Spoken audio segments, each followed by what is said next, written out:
মাথার চুলটা যেমন এলোমেলো, ঠিক তেমনই আমার জীবনটাও এলোমেলো হয়ে গেছে। 2025 সালের 17 ফেব্রুয়ারি রাত 11:30 ছিনতাইকারীর কবলে পড়ে জীবনটা একেবারেই এলোমেলো হয়ে গেছে।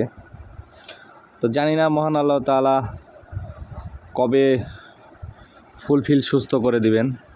আল্লাহর কাছে লাখো কোটি শুকরিয়া যে এখন বাইরে বের হতে পারতেছি, রিক্সাতে হলেও চলাফেরা করতেছি। আল্লাহর কাছে লাখ লাখ কোটি কোটি শুকরিয়া জ্ঞাপন করছি। দীর্ঘদিন বাসায় থাকার পর এখন বাইরে বের হতে পারতেছি, শুকরিয়া জ্ঞাপন করছি আল্লাহর কাছে। তো আমি দীর্ঘদিন আসলে ফেসবুকে অ্যাক্টিভ ছিলাম না, দীর্ঘদিন কাজ করিনি। গত মাস থেকে আমি কাজ শুরু করছি আবার। তো এখন আসলে আগে যেরকম ফানি ভিডিও দিতাম, বিভিন্ন ভিডিও দিতাম, সেই ভিডিওগুলো এখন আর দিতে পারতেছি না।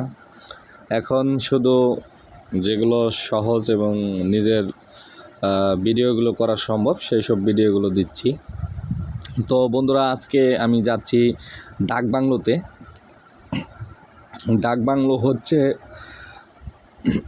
সাভার থানা স্ট্যান্ড, যে সাভার মডেল থানা আছে, সাভার মডেল থানার অপোজিট পাশে যাব আমি। তো দেখতে পাচ্ছেন ইতিমধ্যে আমি রিকশায় করে প্রায় অর্ধেক রাস্তার কাছাকাছি চলে আসছি। আমি যেখানে থাকি বা যেখানে আমি যে বাসায় থাকি সেখান থেকে ডাকবাংলোতে যেতে প্রায় আমার 30 মিনিট সময় লাগে রিকশাতে। কারণ রাস্তা কাছে হলেও রিকশা দিয়ে যেতে একটু সময় বেশি লাগে, কারণ রাস্তায় জ্যাম থাকে, মোচড় থাকে, বিভিন্ন প্রবলেমের কারণে, ভাঙা রাস্তার কারণে একটু দেরি হয়। এখন আমি সাভার কলেজের পিছনে আছি, সাভার কলেজের পিছনের রাস্তা দিয়ে যাচ্ছি। এই রাস্তাটা একেবারেই আমার সুপরিচিত এবং এই রাস্তা দিয়ে একটা সময় কতবার গেছি আইছি।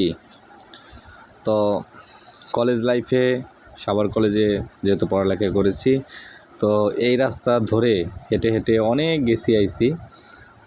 তো অনেক স্মৃতি আছে এই রাস্তার মাঝে।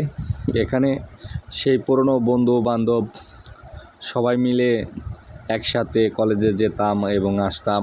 অনেক হাসি ঠাট্টা, কলেজ জীবনের আনন্দ ভাগাভাগি, একে অপরের সাথে ঘোরাফেরা, আড্ডা দেওয়া, সব কিছুই আসলে মনে পড়ছিল।